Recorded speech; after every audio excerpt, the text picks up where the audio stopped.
हमारी सफ़र की शुरुआत हो गई है। इस वक्त सुबह का 8:30 बज रहा है और हमारी ट्रैवलर आ चुकी है। तो अब हम जा रहे हैं नुब्रा वैली। इस वक्त अगर कहीं पर मैं हूँ तो वो है जन्नत, बट थोड़ी रिस्क वाली जन्नत, क्योंकि ऑक्सीजन की कमी है।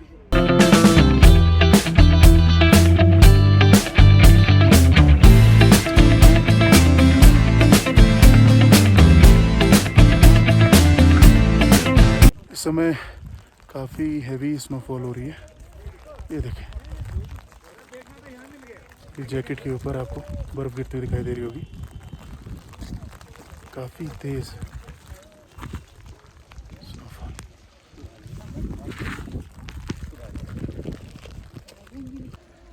कार के ऊपर भी स्नोफॉल काफ़ी तेज। इस वक्त जहाँ मैं हूँ, इस जगह को खार डुंगला बोलते हैं और ये दुनिया की सबसे ऊंचा पॉइंट है। अगर मोटर वाइज देखें, जहाँ पर गाड़ियाँ आती हैं, दुनिया का सबसे ऊंचा पॉइंट। क्लियरली इंस्ट्रक्शन है कि ऑक्सीजन लेवल बहुत कम है और ये सबसे ज़्यादा परेशानी। हालांकि ठंड बहुत ज़्यादा है, मगर वो ठंड आपको उतना परेशान नहीं करने वाली है यहाँ पर जो कि ऑक्सीजन लेवल है। मतलब अगर आप थोड़ा सा भी वॉक करेंगे, अब देखिए पीछे, अभी थोड़ी देर पहले यहाँ बर्फ़ गिरी है, पूरा वाइट है। तो मतलब ये ऑक्सीजन जो आपको है वो ज़्यादा परेशान करेगा। ठंड तो उतना नहीं करेगा, मगर ऑक्सीजन लेवल अभी -6 -7 टेम्परेचर है यहाँ का।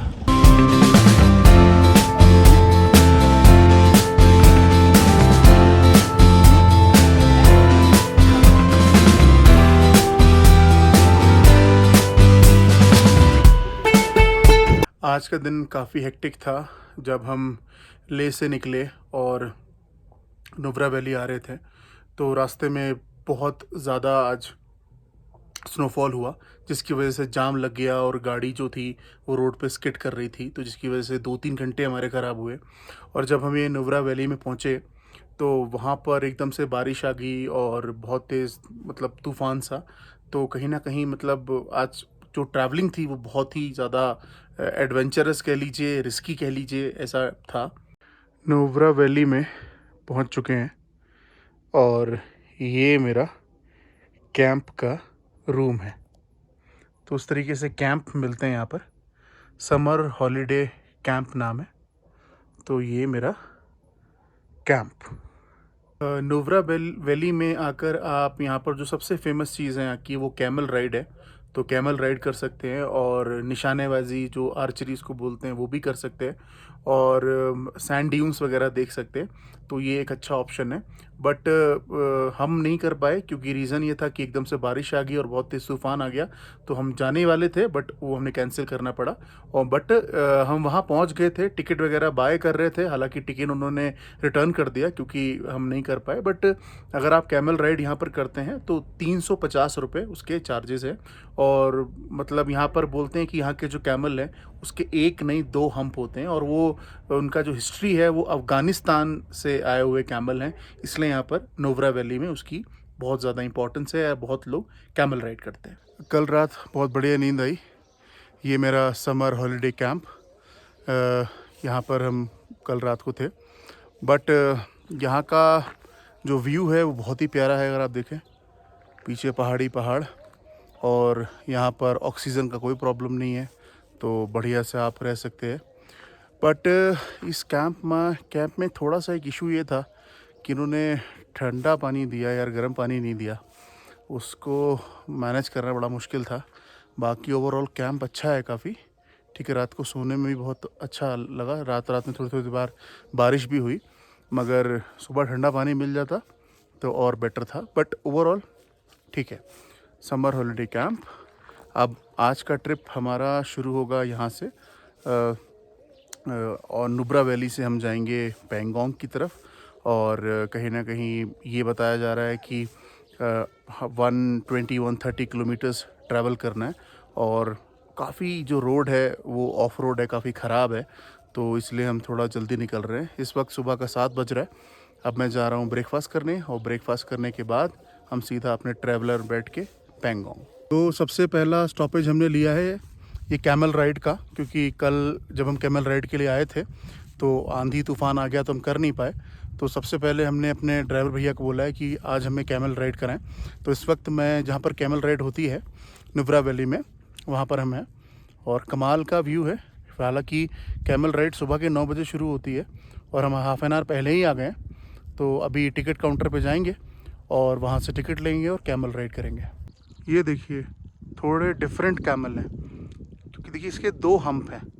ये थोड़े से डिफरेंट हैं, जैसे हम नॉर्मली जयपुर वगैरह में या राजस्थान में देखते हैं, तो थोड़ा सा डिफरेंट कैमल है ये। तो ये देखिए मेरे पीछे ऊँट आते हुए, तो अभी इनको तैयार किया जाएगा और तैयार करने के बाद इन पे बैठ के राइड ली जाएगी।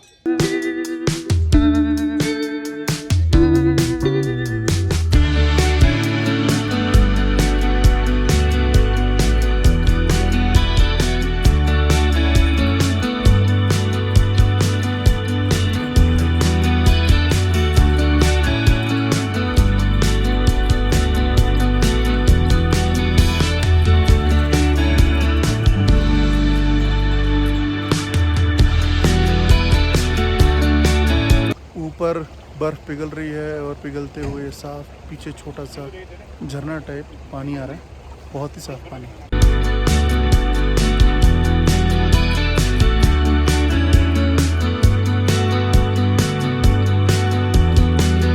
मैं जा रहा हूँ नुब्रा वैली की मोनेस्ट्री। इस मोनेस्ट्री में आने के लिए आपको 30 रुपीज़ का एक टिकट लेना होगा और उसके बाद आप इस मोनेस्ट्री में आ सकते हैं।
हम पहुंच चुके हैं दुरबुक। दुरबुक एक जगह है जहां पर आज हमें लंच करना है और आपने न्यूज़ में कई बार गलवान घाटी का जो नाम सुना ही होगा, तो वो जस्ट मेरे पीछे है। मतलब जो दुरबुक इलाका है उसके ही साथ में ही गलवान घाटी पड़ती है, मगर पीछे का नज़ारा बहुत ही खूबसूरत है। आज का लंच हमने the flavours cafe and restaurant में किया। आप जो मेरे पीछे ये जो पॉइंट देख रहे हैं, ये शाहरुख खान और अनुष्का शर्मा की जो फिल्म आई थी जब तक है जान, उसका शूटिंग पॉइंट है। मतलब यहाँ पर शूटिंग हुई थी, तो ये वो पॉइंट बनाया हुआ है। तो काफ़ी सारे लोग यहाँ पर फ़ोटो वगैरह लेते हैं और इसका व्यू कुछ इस तरीके से है। आज मैं उस जगह पर पहुँच गया जहाँ पर पहुँचने के बाद एक ही चीज़ कहना दिमाग में आता है कि जहाँ पना तुझसे ग्रेट हो तोहफा कबूल करो। यानी कि इस डायलॉग को सुनने के बाद आपको समझ आ गया होगा कि इस वक्त मैं कहाँ हूँ। जो आप पीछे मेरे ये लेक देख रहे हैं, इसको वर्ल्ड फेमस पेंगोंग लेक कहते हैं और इसी को देखने मैं इतनी दूर दिल्ली से यहाँ पर आया था और निराश नहीं हुआ। ऐसा नहीं लगा कि वेस्ट रहा यहाँ आना। जेन्युइनली यहाँ का जो व्यू है, मैं आपको पूरा 360 डिग्री व्यू दिखाता हूँ। बेहतरीन नज़ारा, बहुत ही खूबसूरत नज़ारा है। और अगर मैं अभी लेटेस्ट जो मैंने माइलस्टोन पढ़ा उसमें यहाँ का जो हाइट लिखा था वो तकरीबन 14,500 फीट था। तो ये जो पेंगोंग लेक है पीछे आप मेरे देख रहे हैं, इसकी जो हाइट है वो 14,500 फीट के आसपास है। और बार बार जब हम यहाँ पर आ रहे थे तो हमारे ड्राइवर भैया, हमारे कैब वाले भैया बार बार कह रहे थे कि पानी पीते रहिए और बहुत ज़्यादा मूवमेंट मत करिए। मगर हाँ, एक बात ठीक है कि ऑक्सीजन की कमी फ़ील हो रही है, मगर उतनी नहीं है कि आप बहुत परेशान हो। हाँ, ये बात भी सही है कि body to body, person to person depend करता है, मगर ऐसा बिल्कुल नहीं लग रहा कि दम घुट रहा है या मतलब सांस नहीं आ रही है। मगर ओवरऑल जब आप इस नज़ारे को देखते हैं, जब आप मतलब एक पल को तो लगता है कि यार क्या जगह है यार, क्या चीज़ है, कुदरत ने हमें मतलब क्या गिफ्ट दिया है। तो बेहतरीन नज़ारा। और मतलब मेरा तो कहीं ना कहीं इस झील को, इस जगह पर आने का मन ही तब हुआ था जब मैंने पहली बार 3 इडियट्स मूवी देखी थी। तो यहाँ पर मतलब लेक के साइड में वैसे जो करीना कपूर ने स्कूटर चलाया है रेड कलर का, वो स्कूटर भी वैसे यहाँ पर रखे हुए हैं, तो आप फ़ोटो खिंचा सकते हैं। लोग फ़ोटो खिंचा भी रहे हैं। ठंड बहुत है, नो डाउट, हवा बहुत तेज़ चल रही है, मगर ठंड हवा सब साइड में, मगर जो व्यू है, जो नज़ारा है, बहुत बेहतरीन है। और मैं तो आपको कहूँगा कि आप एक बार अपनी लाइफ में ज़रूर यहाँ पर आए पेंगोंग में, और इस लेक का, इस सुंदर दृश्य का ज़रूर अनुभव करें, एक्सपीरियंस करें। बट हाँ, अगर आपको कोई फिज़िकली कोई दिक्कत है, परेशानी है, सांस लेने में दिक्कत है, बीपी की प्रॉब्लम है, हार्ट की प्रॉब्लम है, या कोई और प्रॉब्लम है, कोई अस्थमा है, तो फिर मैं आपको बिल्कुल सजेस्ट नहीं करूँगा कि आप लेह लद्दाख की तरफ कदम भी बढ़ाएं। मगर अगर इस तरीके की कोई बीमारी आपको नहीं है और आप फिज़िकली फिट है, फाइन है, तो फिर ज़रूर आप एक बार लद्दाख आएँ, पेंगोंग आएँ और इस लेक को देखें। जेन्युइनली मज़ा आ जाएगा।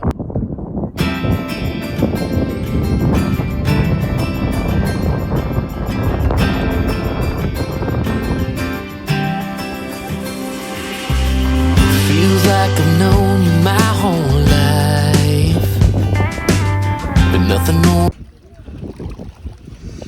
पानी बहुत ठंडा मगर बहुत साफ।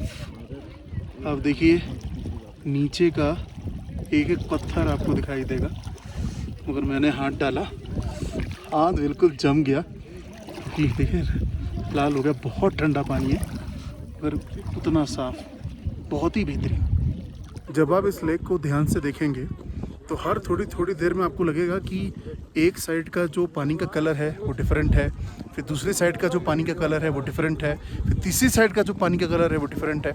मतलब कहीं ना कहीं ये जो लेक है ये शायद इसीलिए बहुत फेमस है, क्योंकि ये हर थोड़े टाइम में अपना कलर चेंज करती रहती है। तो पानी का जो कलर है बहुत सुंदर, बहुत प्यारा है।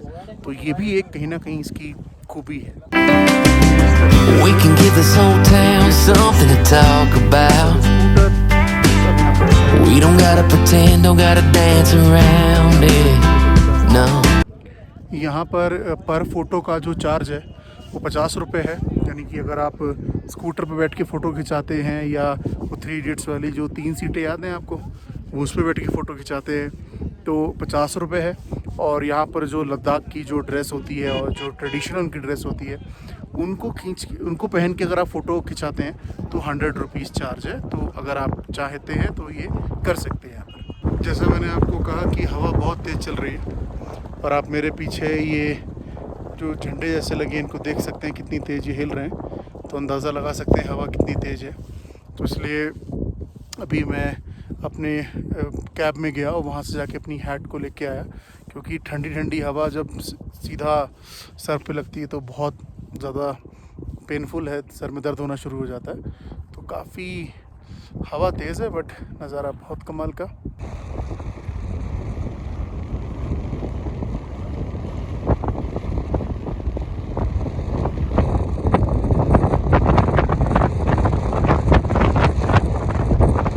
हवा बहुत तेज़ चल रही है, मगर आप ज़रा ध्यान से देखें तो इस वक्त आपको इस लेक के लगभग 3 कलर दिखाई देंगे। अगर आप सबसे आगे देखिए तो हल्का सा आपको डार्क ग्रीन दिखेगा, फिर थोड़ा सा ब्लू, फिर हल्का थोड़ा ग्रीन, और ये इस वक्त मैं उस पॉइंट पे खड़ा हूँ जहाँ से आप कह सकते हैं कि इस लेक की शुरुआत है।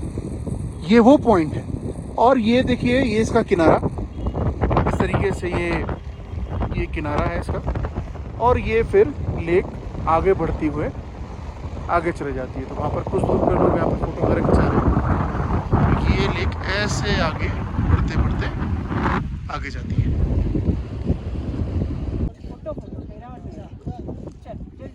सफ़ेद और काले याक।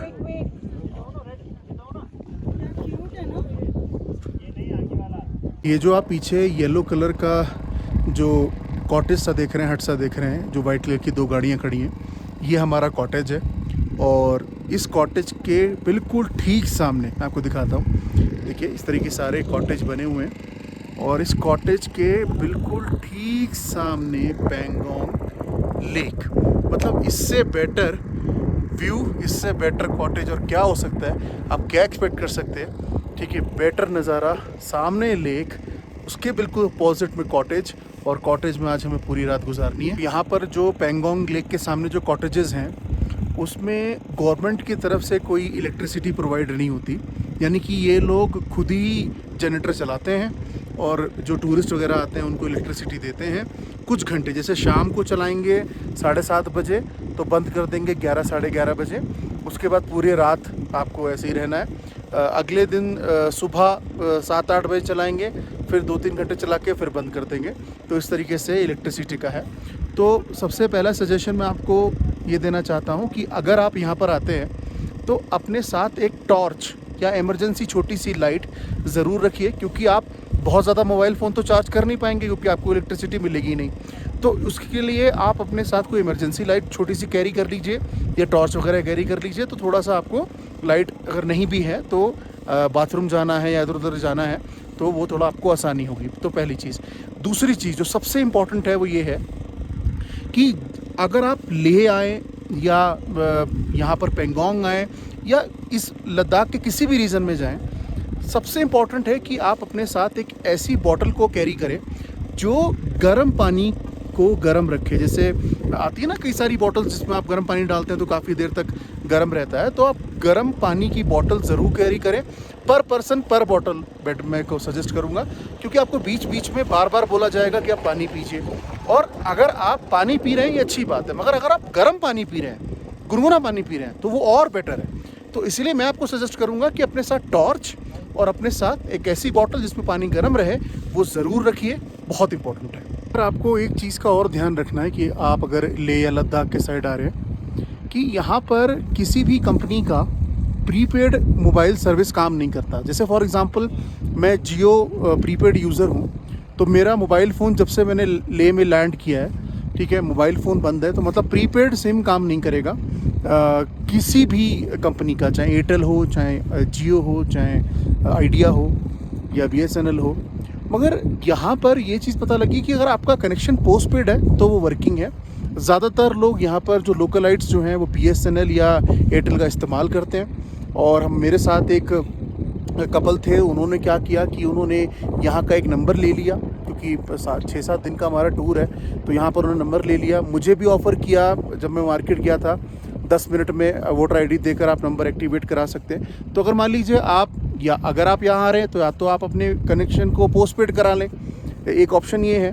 दूसरा ऑप्शन ये कि आप नहीं चाहते कि पोस्टपेड कराना, तो फिर यहाँ पर आके भी आप सिम ले सकते हैं, जियो वगैरह की, एयरटेल वगैरह की। बस आपको ID में आधार कार्ड चाहिए होगा। तो अब मैं जा रहा हूँ लेक के साइड, थोड़ी देर, आधा एक घंटा बैठूँगा, क्योंकि अब थोड़ी देर में यहाँ पर शाम हो जाएगी, रात हो जाएगी, तो थोड़ी देर वहाँ पर बैठूँगा लेक के किनारे। उसके बाद अपने कॉटेज में जाकर हमें बोला है कि आज हम 8 बजे हम डिनर करेंगे, तो 8 बजे हमें डिनर के लिए जाना है।